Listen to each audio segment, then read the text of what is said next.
باعث کف خوردن شدید میشه. این که ما میگیم سر 2 سال برید عوض کنید، یعنی عمر مفید این واشر 2 ساله. از 2 سال به بعد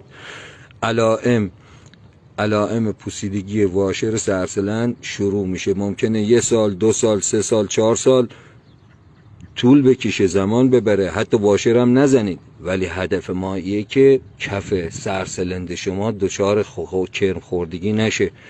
حالا چجوری میشه؟ شما ضد یخ میریزی داخلی، نصفش هم آب میریزی، این آب میاد با این بولی که سرسلند در تماس قرار میگیره، بعد از پوسیدن این واشر شروع میکنه به کرم خوردگی و جوری میشه که جایی که 3 پاس بخوای مثلا شما جا داشته باشی، همون دفعه اول 3 پاسش میره، تموم میشه میره.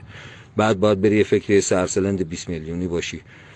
ما که داریم میگیم آقا سر 2 سال عوض کنید، حساب سرسلند، حساب کفش، حساب واشر، همه چی رو میکنیم. میگیم یه دوستی اومده بود میگه من بعد 8 سال به شکر خدا هنوز واشر نزدم. شما بیشین همزمان که واشر میزنی یه سرسلند نوی هم باید بگیری براش بذاری روش، خیالتون از هر بابت راحت باشه. ما فقط اطلاعات میدیم که شما دوست عزیز متوجه بشید که این 2 سال باید تعویض بشه که صدمه به سرسلند نخوره. این یه فیلمش.